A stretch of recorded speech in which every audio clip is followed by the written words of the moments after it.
millions, vous êtes charmante. Vous voyez ce que ça fait déjà 1 million, Armina? Où est l'argent? Où est l'argent? C'est mon peu de mort, c'est rien, monsieur. En fait, j'ai retiré de l'argent.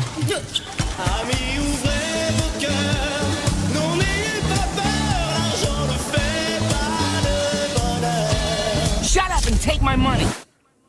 Bonjour Philippe Spanghero. Bonsoir messieurs. Comment ça va Philippe? Ça va. Bah super. On va parler du rugby italien. Assistons-nous à la naissance d'un nouveau modèle. Premièrement, Philippe, sportivement, le rugby italien est incontestablement dans une belle période de son histoire. Est-ce la meilleure pour autant? Alors je crois qu'on peut dire, d'après mes recherches, que c'est la meilleure dans la récurrence de performances, c'est-à-dire de victoires contre des nations du top 10 mondial. Dans les années 90, il y avait eu quelques victoires qui leur avaient permis justement, qui avaient permis à la fédération italienne de développer ce lobbying auprès de la Société des 5 Nations pour l'entrée de l'Italie dans les 6 nations. Il y avait une victoire contre l'Irlande, il y avait une victoire contre la France, mais tout ça était assez anecdotique. Ça leur avait permis en effet de justifier leur entrée dans le 6 nations, mais derrière ça avait été très compliqué. Aujourd'hui, par rapport à leur récurrence de victoires face à des équipes du top 10, je le répète, je crois que c'est assez historique dans l'histoire du rugby italien. Ouais, effectivement. Et alors, il y a quelques années, Philippe Spanghero, la faiblesse sportive de la nationale, couplée d'ailleurs aux prestations calamiteuses des clubs italiens en Coupe d'Europe, on peut dire que ça donnait l'impression que cette nation allait droit dans le mur, même qu'elle pourrait perdre sa place dans le tournoi des 6 nations. Aujourd'hui, c'est plus du tout la même histoire, mais c'est vrai que quand on regarde il y a quelques années, il y a eu un creux assez terrible, très inquiétant même. Hein. Je me souviens, on en a d'ailleurs parlé avec toi dans ces chroniques-là. Oui, on avait évoqué plusieurs fois le fait que l'Italie pouvait être exclue du 6 nations au profit de la Géorgie. J'avais dit à chaque fois que c'était simplement pas possible, puisque la Société des 6 nations est une société commerciale dont les Italiens sont actionnaires, et que pour prendre ce genre de décision, il faut que ce soit voté à l'unanimité, et forcément les Italiens n'allaient pas le voter. Parce que pour revenir à ce qui permet à ce rugby italien aujourd'hui de se développer, on est obligé de revenir un peu à la dimension économique.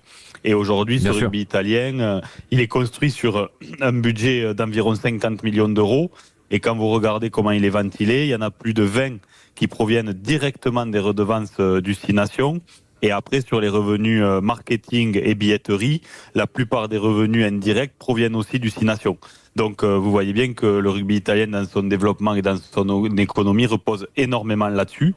Et puis ensuite, par ces provinces qui se sont tournées vers l'URC, on y reviendra tout à l'heure, et qui ont permis à la fois de sécuriser un peu financièrement les 2 provinces italiennes, mais aussi de répondre à la problématique sportive à laquelle répondait pas le championnat italien à l'époque. Alors justement, on parlait tu commençais à introduire quelques chiffres, Philippe. On parle de combien de licenciés en Italie, combien de clubs pro, quel modèle, comment on peut peindre un petit peu le rugby italien avec des chiffres et des références?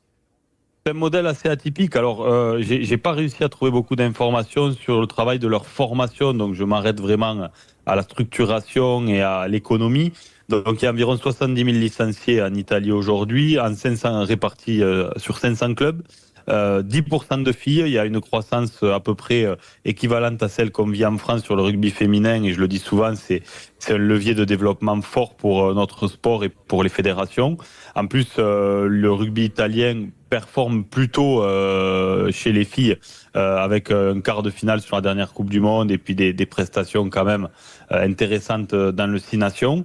Donc voilà comment est organisé le rugby italien. Donc à l'époque, il y avait un championnat qui était semi-professionnel, on va dire, qui est redevenu un championnat vraiment quasiment amateur dans les faits, puisqu'on a décidé du côté de la fédération italienne de flécher tous les moyens sur 2 provinces, la province du Benetton-Trévise et à l'époque, au départ, la province d'Aironi, l'équipe d'Aironi qui a été transformée par les Zèbres de Parme. Et on a fait pression, ou on a fait du lobbying du côté italien pour que ces 2 équipes intègrent l'URC, donc la Ligue Celtique, la nouvelle formule de la Ligue Celtique. Et ça a servi clairement le rugby italien, on le voit aujourd'hui, dans sa profondeur de banc. Voilà, puisque Bien sûr. ce rugby italien, il s'est confronté tous les week-ends à des équipes de haut niveau, ce qui n'était pas le cas auparavant. Et donc aujourd'hui, pour moi, ce qui fait la différence avec ce rugby italien, c'est sa profondeur de banc. Voilà, pour faire une parenthèse sportive, on l'a vu, les Italiens s'accrochaient régulièrement dans le tournoi. On avait des matchs accrochés jusqu'à la 50e, 60e, et puis c'était toujours finalement le même scénario qui se répétait. Ces Italiens craquaient parce qu'il n'y avait pas la profondeur de banc qui leur permettait de finir les matchs. Et aujourd'hui, c'est plus le cas. Et ça s'explique justement par cette performance sportive et cette récurrence de matchs de haut niveau qui sont allés chercher dans l'URC, en même temps qu'ils sont allés chercher une économie pour leurs deux provinces, puisque aujourd'hui, vous avez Philippe, une justement, économie assez saine. Parlons donc de l'intégration de que ce soit les zèbres de Parme ou du Benetton-Trévise et Trévise, et justement le Benetton-Trévise qui au-delà de son intégration en URC a même été plutôt performant ces dernières saisons avec une progression nette et ça j'ai l'impression changer la donne. Philippe Spanghero, les performances récentes de Trévise avec notamment des joueurs de plus en plus forts qui arrivent sur cette scène de l'URC. Maintenant, le nouveau défi, c'est de les garder. Et là, il y a de la difficulté c'est un nouveau problème pour le rugby italien. Oui, c'est un nouveau problème, mais on l'a vu avec le cas Menoncello, mais bon, ça va se développer puisque, en effet, ces Italiens, ils performent et donc, ils intéressent des clubs. Alors, en France, on est toujours protégé par les GIFs, mais peut-être un peu moins en Angleterre, qui retrouvent de la santé et des moyens financiers. En tous les cas, c'est un nouveau problème parce que clairement, c'est vrai que malgré tout, on en a parlé avec les provinces sud-africaines, mais ce modèle de l'URC, il vit sur une économie de province ou de club qui est quand même beaucoup plus faible que ce qu'on connaît en top 14.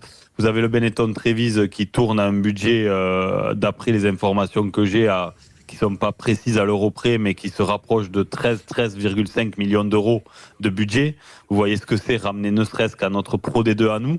Et c'est le fleuron du rugby italien, et c'est l'équipe qui performe en URC les saisons dernières, parce que cette année, ils sont 11e actuellement, ils sont un peu plus en difficulté. Et puis ensuite, vous avez les zèbres de Parme qui, eux, ont péniblement la capacité à structurer un budget de 8 millions. Vous voyez ça ramener encore une fois même pas notre top 14 parce que ils existent même pas. Ça fait un peu écho au rugby gallois par exemple. Est-ce que c'est comparable? Alors c'est pas très comparable en termes d'économie parce que ce qui est surprenant c'est que les Gallois ont des moyens beaucoup plus importants parce qu'ils ont la propriété de leur stade qui leur amène des revenus très importants en marketing et en billetterie comme pas vraiment les Italiens. Je m'amusais tout à l'heure sur leur site parce que les comptes sont publics, à regarder les comptes de la fédération et à voir comment tout ça est ventilé. En sponsoring, c'est quand même encore très faible, c'est même pas 5 millions d'euros. Par rapport aux grosses fédérations du Six Nations, c'est bien plus bas. Vous avez des revenus billetterie en prix moyen de billets qui sont encore beaucoup plus faibles. Donc, c'est pas tout à fait comparable parce que en nombre de licenciés, c'est quasiment équivalent. Les Gallois, eux, portent 2 provinces de plus pour l'instant financièrement et bientôt certainement qu'une seule de plus que les Italiens. Donc non, les Gallois ont beaucoup plus de moyens. C'est ça qui est surprenant et c'est le contre-exemple parfait. C'est de voir à quel point, quelque part, les Italiens ces dernières saisons ont été intelligents dans leur stratégie. Oh, on voit l'émergence d'un nouveau modèle en fait, avec des coûts réduits, mais avec de l'efficacité importante. Une efficacité importante renforcée dans sa viabilité par les résultats récurrents de ces moins de 20 ans. Parce qu'on le voit, aujourd'hui, c'est quand même un baromètre pour les grandes équipes du rugby mondial, pour voir quelle est la profondeur du réservoir et du vivier. Et c'est vrai que de ce point de vue-là aussi, les Italiens ont progressé énormément. Qualité de formation, des finances bien gérées, une communication intéressante.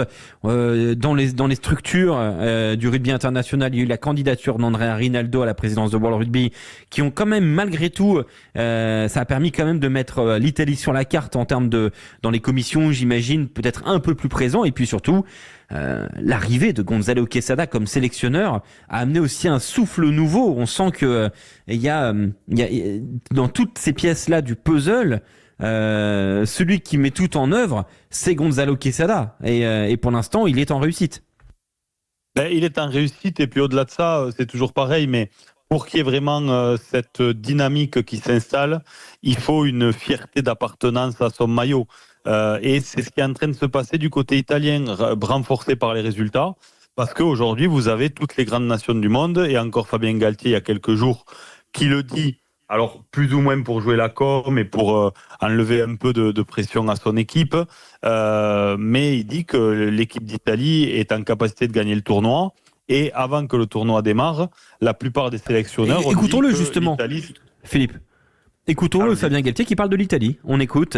C'était évidemment cette semaine en conférence de presse du côté de Marcoussis. Fabien Galtier donc qui évoque la nationale avec le montage de Cyprien Bétou. On écoute le sélectionneur de l'équipe de France, Fabien Galtier. Le passé nous apprend toujours beaucoup sur le présent et sur le futur. Donc ça nous remplit, en tout cas ça nous alimente en base de données. Et c'est vrai qu'il y a des choses qui étaient intéressantes dans ce match. D'abord le match nul à Lille. Ensuite la performance, notre performance et la performance des Italiens. Et ça nous rappelle que c'est pas nouveau entre guillemets si on parle de la capacité des Italiens à rivaliser avec nous. Donc ça on en a conscience. Voilà, et c'est vrai que l'Italie a une histoire particulière avec la France, et en fait l'Italie n'a besoin peut-être que d'un très grand résultat dans le tournoi à destination, un nouveau très très grand résultat pour franchir un cap. Philippe Spanghero, ça pouvait être du style un déplacement en France et une victoire face aux 15 de France. Là, ça mettrait l'Italie sur une autre sphère. Ah ben ce serait clairement un fait de gloire majeur. Ils ont réussi ce coup-là plusieurs fois, des moments où l'équipe de France était peut-être moins performante, même si il y a 2 saisons, ils ont loupé à la dernière minute une victoire. Je crois que c'est il y a 2 saisons à Lille déjà, sur le poteau de Garbici en fin de match. Donc voilà, cette équipe d'Italie, elle a clairement rattrapé son retard parce qu'avant, ils faisaient un coup tous les 10 ans et aujourd'hui, on sent qu'ils sont capables de le rééditer régulièrement. Et donc, pour revenir à ce qui se passe là-bas, voilà, ce genre de discours de Fabien Galtier, mais de toutes les grandes nations du monde du rugby, ben, ça contribue à renforcer la fierté des Italiens à leur équipe de rugby, à avoir envie de les accompagner, aux sponsors derrière de voir cet engouement se développer. Et en tous les cas, la dynamique semble bien installée parce que, je le répète, ce que je disais en préambule, c'est que dans la récurrence des performances face à des grandes nations, ben, l'Italie est au rendez-vous comme elle l'a jamais été. Élément de réponse donc. La question était: le rugby italien, assistons-nous à la naissance d'un nouveau modèle? On s'est même dit en antenne, renaissance, naissance. Le point final de cette chronique, Philippe Spanghero, qu'est-ce que tu en dis à cette question? Pour moi, c'est une naissance, clairement. Renaissance, non. Dans la récurrence, encore une fois, ils n'ont jamais été à ce niveau-là. Et puis là, il y a une structuration financière et une visibilité, une vision stratégique de la fédération et de ses dirigeants qui n'a jamais vraiment existé auparavant. Merci beaucoup Philippe, c'était passionnant d'évoquer le rugby italien avec toi, avec tous ces aspects structurels, financiers, économiques, sportifs. Et évidemment, on continue de vivre le tournoi à destination avec toi demain entre 17h et 18h dans le cœur de la mêlée, et dimanche entre 18h et 19h pour justement revenir sur ce France-Italie. Merci Philippe, belle soirée à toi.